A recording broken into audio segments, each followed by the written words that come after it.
ప్రభువు నామమున కూడి వచ్చిన మీ అందరికీ నా వందనాలు తెలియజేయచ్చు ఉన్నాను. అందరికి వందనాలు. దేవుని మహాకృపను బట్టి 3 నెలలు మనము కాపాడబడినాం. అవునా? 3 నెలలు మనము కాపాడబడినాం. మనల్ని కాపాడిన దేవునికి ఈ దినమందు మనము స్తుతి ఆరాధన మనము చేయగలిగినాం. ఈ దినమందు దేవుని వాక్యమైన బైబిల్ నుంచి కొన్ని సంగతులు అనగా లేదా 4 సంగతులు గుర్తు చేస్తాను. 4 సంగతులు మనము ధ్యానించుకోలేకపోయినప్పటికీ కొంతైనా మనము ధ్యానము చేయాల్సి ఉంటుంది.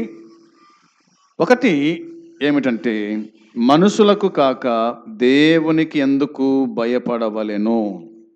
మనుషులకు కాక దేవునికి ఎందుకు భయపడవలెను? రెండవదిగా, మనుషులకు భయపడుట వలన వచ్చు ఉరి. మనుషులకు భయపడుట వలన వచ్చు ఉరి. మూడవదిగా, మనము ఎవరికి భయపడవలెను? మనము ఎవరికి భయపడవలెను? నాలుగవదిగా, ప్రేమగల దేవునికి భయపడటమా? ప్రేమగల దేవునికి భయపడటమా? 5 కూడా చూద్దాం. నీవు ఎవరికి భయపడుచున్నావు? నీవెవరికి భయపడుచున్నావు? ఈ 5 విషయాలు మనము జ్ఞాపకము చేసుకుంటూ వద్దాం. ఈ దినమందు దేవుని వాక్యమైన బైబిల్ నుంచి సామెతల గ్రంథము. సామెతల గ్రంథం ఎక్కడుంటుంది? అది దేని తర్వాత ఉంటుంది? కీర్తన తర్వాత సామెతల గ్రంథము ఉంటుంది. 29వ అధ్యాయము 25వ వచనం. 29వ అధ్యాయము 25వ వచనము చదువుకుందాం. భయపడుట వలన మనుషులకు ఉరి వచ్చును, యెహోవా యందు నమ్మికయుంచువాడు సురక్షితముగా నుండును. మరోసారి చదువుకుందాం ఆ మాట. అందరు తీసుకున్నారా బైబిల్లో? భయపడుట వలన మనుషులకు ఉరి వచ్చును, యెహోవా యందు నమ్మికయుంచువాడు సురక్షితముగా నుండును. దేవుని సహాయాన్ని కోరుకుందాం. ప్రార్థన చేసుకుందామా? ప్రేమగల తండ్రి, పరిశుద్ధుడైన దేవ, నీ పాదములకు వందనాలు, స్తోత్రాలు, స్తుతులు చెల్లించుకుంటున్నాం. కనికర సంపన్నుడా, కృప చూపే దేవ, నీకు స్తోత్రం. ఈ దినమందు నీ వాక్యమైన బైబిల్ నుంచి కొన్ని మాటలు మేము చదువుకున్నాం. వాటిని దీవించి ఆశీర్వదించండి. చదవబోయే మాటలు దీవించి ఆశీర్వదించండి. మీరే మాతో మాట్లాడుతురమ్మని మీకు అప్పగించుకుంటున్నాం. దినదాసుని కూడా మరుగుపరిచి మీరు మాట్లాడమని, వినేవారికి కూడా మేలుక్షేమం దయచేయండి. ప్రభు అయిన యేసుక్రీస్తు నామములో అడిగి వేడుకుంటున్నాము తండ్రి, ఆమేన్. సామెతల గ్రంథం 29వ అధ్యాయము 25వ వచనాన్ని మనం చదువుకున్నాం. అవునా? 25వ వచనంలో 2 మాటలు మనకు కనిపిస్తున్నాయి. 2 మాటలు మనకు కనిపిస్తాయి. ఒకటవది ఏమిటి? భయపడుట వలన మనుషులకు ఉరి వచ్చును. రెండవ మాట ఏమిటి? యెహోవా యందు నమ్మికయుంచువాడు సురక్షితముగా నుండును అని ఉంది. ఈ 2 మాటలు ధ్యానం చేద్దాం. ఒకటవదిగా, యెహోవా యందు నమ్మిక ఉంచువాడు సురక్షితముగా ఉండును అనే మాట ఉంది. అంటే దేవుని యందు నమ్మకం ఉంచు వాడిని దేవుడు ఏం చేస్తాడంటే ఒక ఉన్నత స్థాయిలో నిలబెడతాడు. ఉన్నత స్థాయిలో నిలబెడతాడు. ఎవరిని నిలబెడతాడు దేవుడు ఉన్నత స్థాయిలో? యెహోవా యందు నమ్మిక ఉంచు వారిని ఒక ఉన్నత స్థాయిలో నిలబెడతాడంట. ఉన్నత స్థాయిలో నిలబెడతాడు అంటే వారు నిత్యము క్షేమంగా ఉంటారు. వారు నిత్యము, చెప్పండి, వారు నిత్యము క్షేమంగా ఉంటారు. ఒకటవదిగా సురక్షితంగా ఉంటారు, లేదా ఉన్నత స్థాయిలో నిలబెడతాడు దేవుడు. వారు నిత్యము క్షేమంగా ఉంటారు. ఇప్పుడు గుర్తుంచుకుందాం, మనము మనము సురక్షితంగా ఉండాలంటే, ఉన్నత స్థాయిలో దేవుడు నిలబెట్టాలంటే, మనము నిత్యము క్షేమంగా ఉండాలంటే మనం ఏం చేయాలా చెప్పుకున్నాం, మనం చదువుకున్నాం కదా. యెహోవా యందు నమ్మిక ఉంచువారు మాత్రమే సురక్షితంగా ఉంటారు. ఉన్నత ఉన్నత స్థాయిలో దేవుడి వారిని నిలబెడతాడు. నిత్యము వారికి నిత్యం వారికి చెప్పాలన్నమాట, నిత్యము వారు క్షేమంగా ఉంటారు, క్షేమంగా ఉంటారు. ఇవన్నీ కూడా మీకు ఇష్టమేనా? ఇవన్నీ కూడా మీకు ఇష్టమేనా? అంటే సురక్షితంగా ఉండటం ఇష్టమేనా? ఉన్నత స్థాయిలో ఉండడం మీకు ఇష్టమేనా? క్షేమంగా ఉండడం మీకు ఇష్టమేనా? ఇష్టమా కష్టమా? ఇష్టమా కష్టమా? ఏమ్మా, కష్టమైతే కనుక మీకేమొస్తుంది?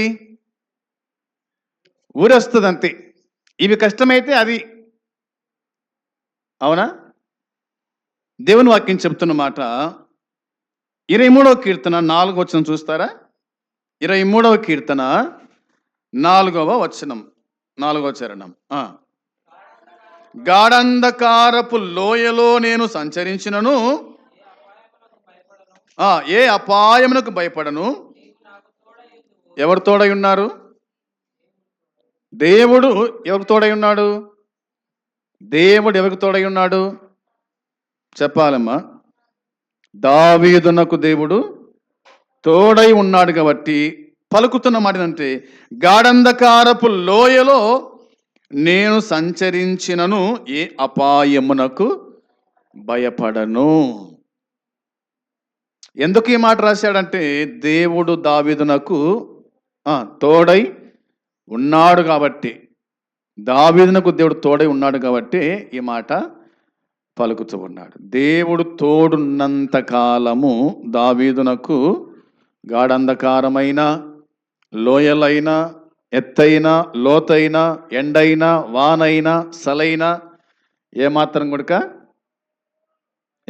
గుడక పలకండి, చెప్పండి, కొంచెం నో తెరవండి. భయపడాడు, అంతేమీ లేదు. భయపడాడు. మరొమాట చూడండి, 27వ కీర్తన మొదటి వచనం. 27వ కీర్తన మొదటి వచనం. యెహోవా నాకు వెలుగును రక్షణయునై ఉన్నాడు, నేను ఎవరికి భయపడుదును అన్నాడు. నేను ఎవరికి భయపడుదును? దేవుడు ఏమై ఉన్నాడంట దావీదునకు? యెహోవా నాకు వెలుగు రక్షణయునై ఉన్నాడు కాబట్టి నేను ఎవరికి భయపడుదును, అన్నమాట. నేనెవరికి వెరుతును అన్నాడు కింద, అవునా? యెహోవా నా ప్రాణదుర్గము, నేనెవరికి వెరుతును, నేనెవరికి భయపడాలి నేను కదా? ఎందుకంటే దేవుడు నాకు తోడై ఉన్నాడు కాబట్టి ఎవరు భయపడాల్సిన అవసరము లేదు. భక్తి జీవితంలో భయపడాలి, ఆత్మీయ జీవితంలో భయపడాలి. శరీరపరంగా మాత్రము మనం భయపడాల్సిన అవసరము లేదు. ఎందుకంటే దేవుడే మనకు వెలుగు, రక్షణ ఆయనే, అవునా? ప్రాణదుర్గము ఆయనే కాబట్టి నేను ఎవరికి భయపడుదును? ఎందుకు భయపడాలి నేను? అవునా, ఎందుకు భయపడాలి నేను అనేది గుర్తుపెట్టుకుందాం. 34వ కీర్తన 7వ చరణం. 34వ కీర్తన 7వ చరణం. యెహోవా యందు భయభక్తులు గల వారి చుట్టూ ఆయన దూత కావలి ఉండి వారిని రక్షించును. అర్థమైంది కదా ఈ మాట. యెహోవా యందు భయభక్తులు గల వారి చుట్టూ ఎవరుంటారంట? ఆ, యెహోవా యందు భయభక్తులు గల వారి చుట్టూ ఎవరు కాపలా ఉంటారు? ఆయన దూత. ఆయన దూత కావలి ఉండి వారిని ఆ, రక్షిస్తాడు. దేవుని దూత కావిలి ఉండి మనకు రక్షిస్తాడంట. ఆయన రక్షణ కలుగుతూ ఉంది. ఇప్పుడు అధికారులు ఉన్నారు కదా, అధికారులు ఉన్నారు. చంద్రబాబు ఉన్నాడు, నారా లోకేష్ ఉన్నాడు, తర్వాత పవన్ ఉన్నాడు. వారి వెనకాల ఉంటారు రక్షణగా. వారి వెనక రక్షణగా ఎవరున్నారు? వారెవరు? మనుషులా లేకపోతే దేవుడా? మనుషులే. వాళ్ళకు మనుషులే వెనక ఉండేది, వాళ్ళు ముందర ఉన్నారు. ఇప్పుడు ముందు నుంచి కాలిస్తే వెనకలో తగులుతే ముందు నుంచి తగులుతుంది బాంబు, తుపాకి పెట్టి కాలిస్తే. గుర్తుపెట్టుకోండి, మనుషులకే అంత భద్రత ఉంటే ఒక మనిషికి మనిషి భద్రత, అవునా?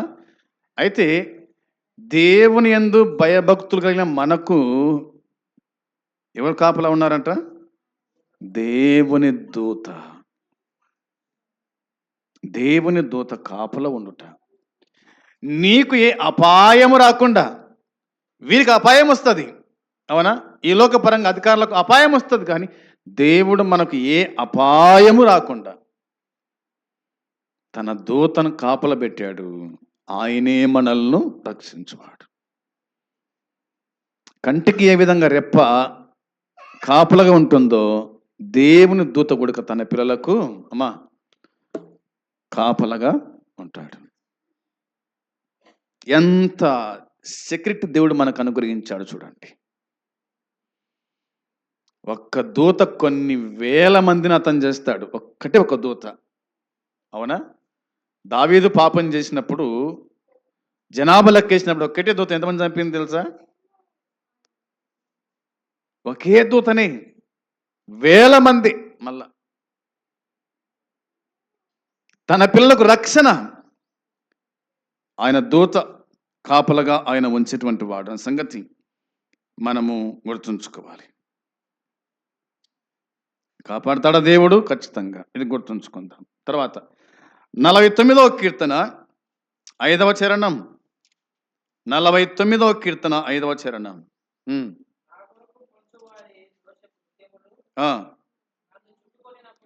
నన్ను చుట్టుకొనినప్పుడు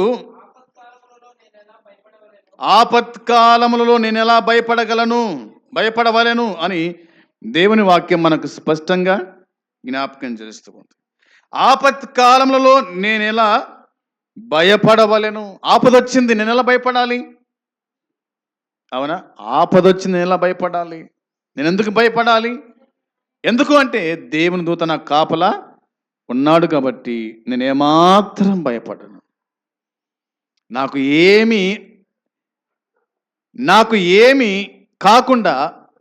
ఏమి కాకుండా నన్ను కాపాడువాడు నా దేవుడైన యెహోవా. అంతే.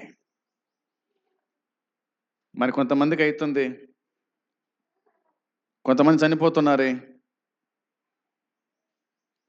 దేవుని అనుమతి లేకుండా, దేవుని సెలవు లేకుండా తలలో నుంచి ఒక ఎంటక కూడా కింద రాలడానికి వీలు లేదు. ఆయన సెలవిస్తే తప్ప, ఆయన మరణానికి అప్పగిస్తే తప్ప, అవునా? ఆయన మనల్ని మరణానికి అప్పగిస్తే తప్ప, ఆయన మనల్ని రోగానికి అప్పగిస్తే తప్ప ఏది కూడా మనల్ని ఏమీ చేయలేదు. ఏమి చేయలేని వాక్యం చెబుతుంది. కాబట్టి నా కొరకు పొంచు వారి దోష కృత్యములు నన్ను చుట్టుకొని ఉన్నప్పుడు ఆపత్కాలంలో నేను ఎలా భయపడాలి? ఆపద వచ్చింది, నేను ఎందుకు భయపడాలి? ఆపద తెప్పించువాడు ఆయనే, ఆపద తప్పించువాడు కూడా ఆయనే. అంతే.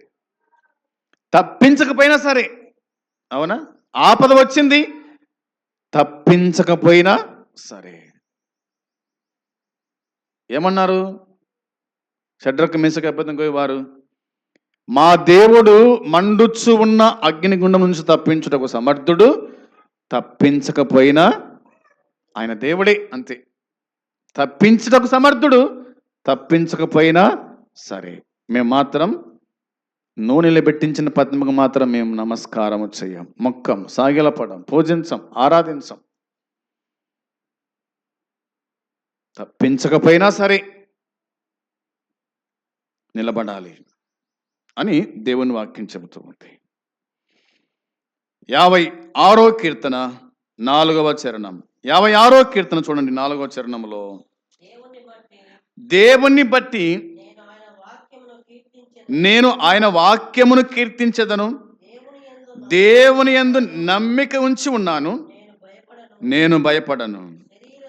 శరీరదారులు నన్నేమి చేయగలరు అని అన్నాడు.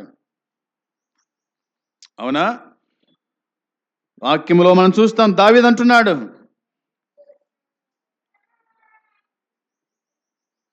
ఫిలిష్తీయులు దావీదును గాతులో చుట్టుకున్నప్పుడు అతడు రచించిన కీర్తన ఇది.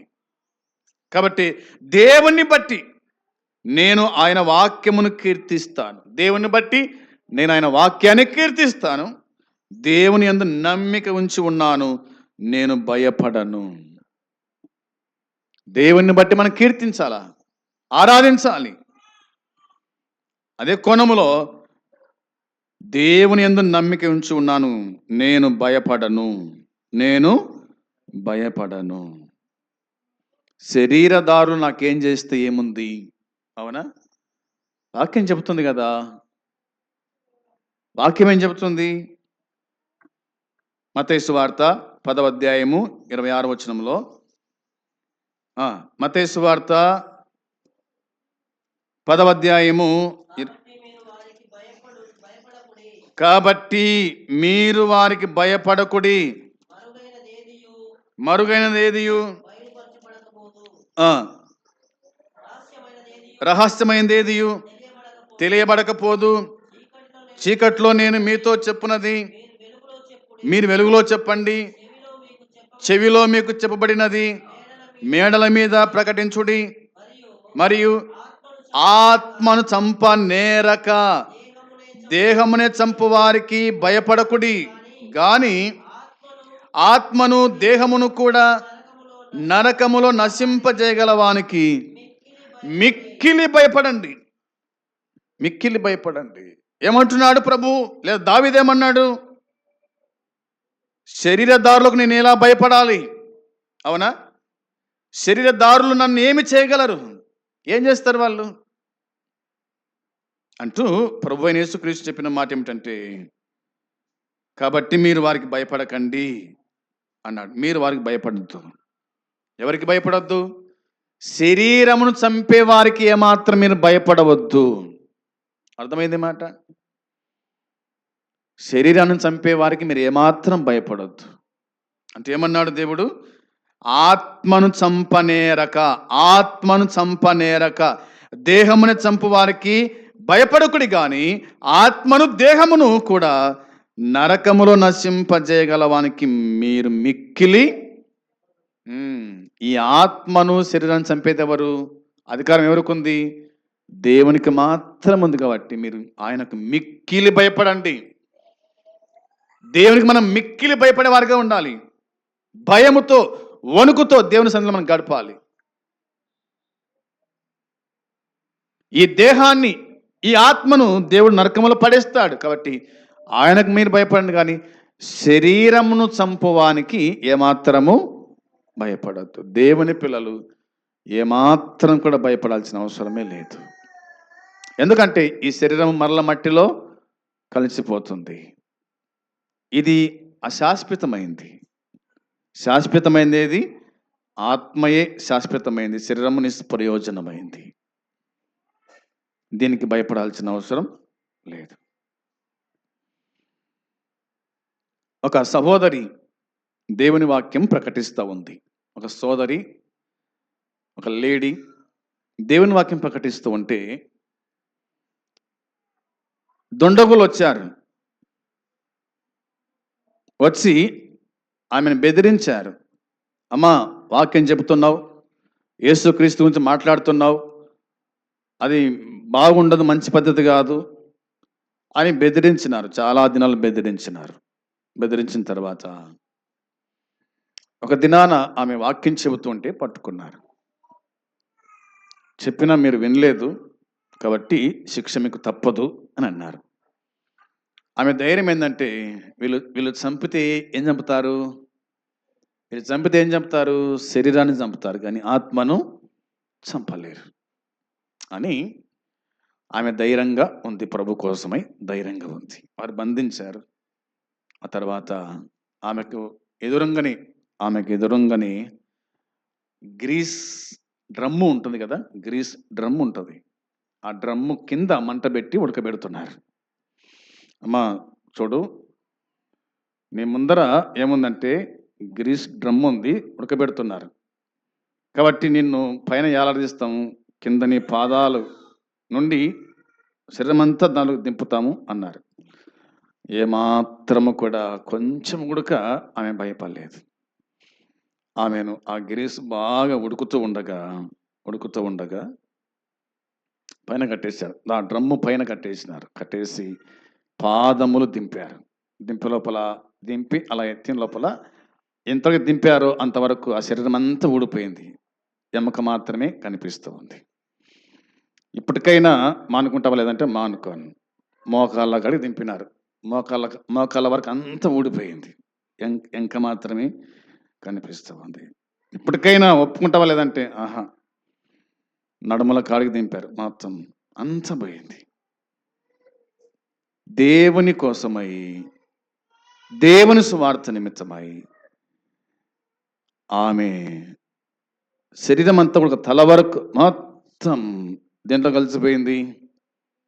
గ్రీసులో కలిసిపోయింది. అయినా వీళ్ళు ఏం చేస్తారంటే కేవలం వీళ్ళు చంపేది నా శరీరాన్ని మాత్రమే, ఆత్మను కాదు కదా.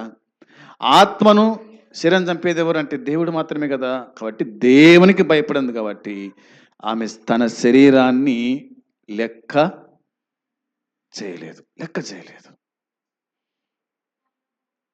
శరీరం మట్టిలో కలిసిపోతుంది కాబట్టి దాన్ని లెక్క చేయలేదు.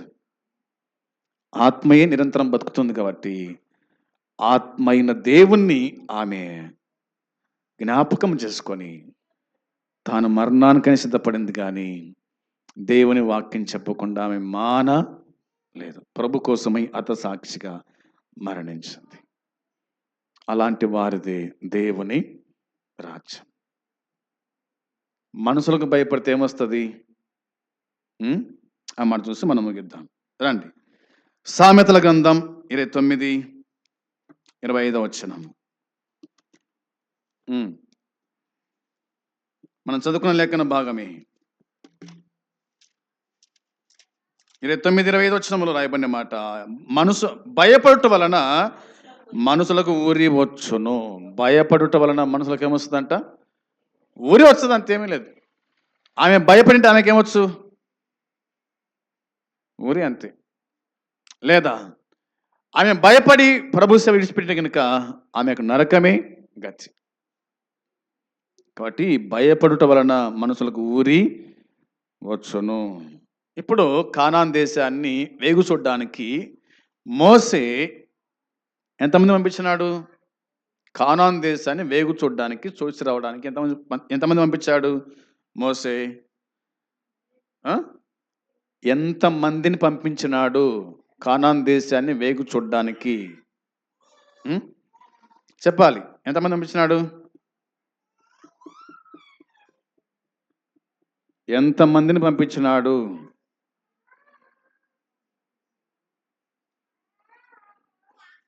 మీరు వాక్యం చదవరు, మీరు వాక్యము వినరు, వాక్యం మీ మనసులో ఉండ చూడండి. కానాను దేశాన్ని పరిశీలన చేయడానికి గోత్రానికి ఒకరు పంపించినాడు. ఎన్ని గోత్రాలను ఇప్పుడు చెప్తారా? ఎంతమంది పంపించినాడు? మళ్ళా 12 మంది పంపించినాడు, అంతే కదా. ఆ 12 మంది వెళ్ళారు, చూచారు, అందులోని మనుషులను చూసినారు, అందరం చూసినారు. వచ్చ దానిమ్మ పండ్లు, ఈ ద్రాక్ష గోలలు తీసుకొచ్చారు, చూపించినారు. మంచి దేశమే, మంచి దేశమే, పాదుతులను ప్రవహించే దేశమే, అన్నీ ఉన్నాయి, కట్టని ఇండ్లు ఉన్నాయి, తురవని బావులు ఉన్నాయి, నాటని పొలాలు ఉన్నాయి, అన్నీ ఉన్నాయి. వచ్చిన తర్వాత సమాజం అంతా కూడినారు. వీళ్ళు వచ్చారు, మోసి అడుగుతుంటే 10 మంది ఒకవైపు ఉన్నారు, ఇద్దరు మాత్రం ఒకవైపు ఉన్నారు. 10 మంది ఆ దేశం గురించి చెడ్డ సమాచారము తెచ్చినారు. 10 మంది ఆ దేశం గురించి చెడ్డ సమాచారం తెచ్చినారు, ఇద్దరు మాత్రమే మంచి సమాచారం తెచ్చారు. ఆ మంచి సమాచారం తెచ్చిన వాళ్ళు ఇద్దరు ఎవరు? ఇద్దరు అంటే ఒకరు యెహోషువ, రెండవది కాలేబు. చెడ్డ సమాచారం తెచ్చిన వారందరూ కూడా బతికిన చచ్చిపోయినారా? అందరూ చనిపోయినారు. చెడ్డ సమాచారం తెచ్చిన వారందరూ చనిపోయారు. మంచి సమాచారం తెచ్చిన వారందరూ బతికినారు. మనుషులకు భయపడ్డారు వాళ్ళు. అక్కడ మనకంటే బలాఢ్యులు ఉన్నారు, మనకంటే గొప్పవారు ఉన్నారు, మనం ఏం తట్టుకోం వాళ్ళ ముందర అని చెడ్డ సమాచారం చెప్పారే 10 మంది, వాళ్ళందరూ చనిపోయినారు. వాళ్ళకి ఏమొచ్చిందంటే ఊరి వచ్చింది, అంతేం లేదు. భయపడుట వలన నీకు ఊరి వస్తుంది, కాబట్టి నువ్వు భయపడాల్సిన అవసరము లేదు, భయపడాల్సిన అవసరం లేదు. అది మనకు సంఖ్యాకాండం 13వ అధ్యాయంలోను, సంఖ్యాకాండం 13వ అధ్యాయము 21 నుంచి 14వ అధ్యాయం 38 వరకు చూస్తే కనుక ఆ మాటలు మనకు కనిపిస్తాయి. యవనకు దేవుడు చెప్పాడు. ఏం చెప్పినాడు యవనకు దేవుడు? నినివే పట్టణానికి పోయి సువార్త ప్రకటించమంటే ఎక్కడికి పోయినాడు? తార్షీషునకు టికెట్ తీసుకొని పారిపోతున్నాడు. పారిపోతే ఏం జరిగింది? సముద్రము చెలరేగింది, తుఫాను వారి మీదకి వచ్చింది. తర్వాత ఏమైంది పరిస్థితి? తానే సముద్రంలో పడాల్సి వచ్చింది. అవునా? భయపడినాడు, నేను వెళ్ళను, నేను చెప్పను. అవునా? నేను వెళ్ళను, చెప్పను. కాబట్టి తనున్నటువంటి తన మీదకి సముద్రాన్ని దేవుడు పంపించినాడు. దేవుని వాక్యం చెబుతున్న మాట. ఇంకా మనం చూస్తాం ఇర్మియా గ్రంథం 38వ అధ్యాయం వచనం 19. ఇర్మియా గ్రంథం 38వ అధ్యాయము 19వ వచనం 38, 19లో అందుకు రాజైన సిద్కియా ఇర్మియాతో ఇట్లా అన్నాడు, భయపడుచున్నాను అన్నాడు. చాలండి. ఎవరికంట? కల్దీయుల పక్షంలో ఉన్నవారికి భయపడ్డాడంట. ఇతడెవరు? దేవుని రాజు కదా. ఒక రాజు అయ్యిండు కనుక కల్దీలకు భయపడొచ్చునా? ఫిలిస్తీన్లకు భయపడొచ్చునా? భయపడే కదా. 40 రోజులు భయపడ్డారు ఇశ్రాయేలు. చిన్నవాడైనా దావీదు వచ్చి అన్నాడు, ఇశ్రాయేల సైన్యము తిరస్కరించు వీడెవడు అసలు? అవునా? ఎవడు వీడు అసలు? వీడు దేవుని సైన్యం తిరస్కరిస్తాడా? ఒక్కడే పోయినాడు, యుద్ధానికి జయించాడు. మనుషులకు భయపడితే పారిపోవాల్సి వస్తుంది, దాక్కోవాల్సి వస్తుంది. అవునా? మనం మనుషులకు ఏమాత్రం భయపడకూడదు, దేవునికి మాత్రం మనము భయపడేవారుగా ఉండాలి. సిద్కియా రాజు భయపడ్డాడు. చూద్దాం, మత్తయి సువార్తలోకి వచ్చేద్దాం. మాట చూడండి, మత్తయి సువార్త 26:31 వచనం. మత్తయి సువార్త 26వ అధ్యాయము 31 నుంచి 33 వరకు. వారిని చూచి, ఈ రాత్రి మీరందరూ నా విషయమై అభ్యంతరపడెదరు. ఎలయనగా గొర్రెల కాపరిని కొట్టుదును, మందలను గొర్రెలన్నీ చెదిరిపోతాయి అని రాయబడినది కదా. నేను లేచిన తర్వాత మీకంటే ముందుగా వెళ్ళేదనని చెప్పినాడు. అందుకు పేతురు అంటున్నాడు, నీ విషయమై ఈ మాట వినండి బాగా. నీ విషయమై అందరు అభ్యంతర పడినను నేను ఎప్పుడును అభ్యంతర పడనని ఆయనతో చెప్పాను అని ఉంది. ప్రభువా, అందరు అభ్యంతర పడినా, అందరు ఇబ్బంది పడినా, అందరు భయపడిపోయినా కానీ నేను మాత్రం ఏమాత్రం ఇబ్బంది పడను. లూకా సువార్తలో రాశాడు లూకా, సాధ్యమైతే శరకైనా మరణానికి సిద్ధంగా ఉన్నానని చెప్పినాడు. ప్రభు అన్నాడు, పేతురు అంతవరకు ఎందుకు, ఈ రాత్రి కోడి కుయ్యక ముందే నన్ను ఎరగనని, అవునా, నన్ను ఎరగనని ముమ్మారు చెప్తావు అని చెప్పినాడు. అంటే తాను ఎవరికి భయపడుతున్నాడు పేతురు? ఒక చిన్న పాప వచ్చి, ఒక చిన్న అమ్మాయి వచ్చి, నువ్వు గుడక అతని శిష్యులు ఒక్కనివి కదా అంటే ఆ చిన్న పాపకి ఏమైనాడు? తాను భయపడినాడు. రెండో సైనికుడు వచ్చాడు, నువ్వు గుడక అతని శిష్యులు ఒక్కనివి కాదంటే నేను కాదని భయపడ్డాడు. మూడోసారి అడిగితే ఒట్టు పెట్టుకోవడానికైనా సిద్ధపడినాడు. మనుషులకు భయపడుట, అవునా, మనుషులకు భయపడుట. మనుషులకు కాదు మనం భయపడాల్సింది, దేవునికి భయపడాల. శరీరాన్ని చంపేవానికి కాదు మనం భయపడాల్సింది, శరీరమును ఆత్మను అగ్నిగుండములో వేసే దేవునికి మనము భయపడేవారుగా ఉండాలి. అట్టి కృప దేవుడు మనకు అనుగ్రహించును గాక. ఆమేన్. ప్రార్థన చేద్దాం. ప్రేమగల తండ్రి, మీకు వందనాలు, స్తోత్రం, స్తుతులు చెల్లించుకుంటున్నాం. ఈ వాక్యం దీవించి ఆశీర్వదించండి, నీరు కట్టి పల్లింప చేయండి. నీకు మాత్రమే భయపడచ్చు జీవించే భాగ్యము దయచేయండి. లోకానికి కానీ మనుషులకు కానీ బెదిరింపులకు భయపడక, కరువునకు భయపడక, రోగానికి భయపడక, మరణానికి భయపడక, నీకు మాత్రమే భయపడచ్చు. నీ యందు నమ్మకం ఉంచి జీవించుటకు నీ కృప దయచేసి కరుణించి కనికరించమని దయపాలించమని మీకు అప్పగించుకుంటూ మా ప్రభు రక్షకుడు విమోచకుడైన యేసుక్రీస్తు నామములో ప్రార్థించి అడిగి వేడుకుంటున్నాము తండ్రి. ఆమేన్. పరలోకమందున తండ్రి ప్రేమ, ప్రభు అయిన యేసుక్రీస్తు కృప, పరిశుద్ధాత్మ సన్నిధి సహవాసం కూడి వచ్చిన మనకు సకల పరిశుద్ధులకు ఇప్పుడు ఎల్లప్పుడూ సదాకాలము తోడై ఉండును గాక. ఆమేన్. అందరికీ వందనాలు.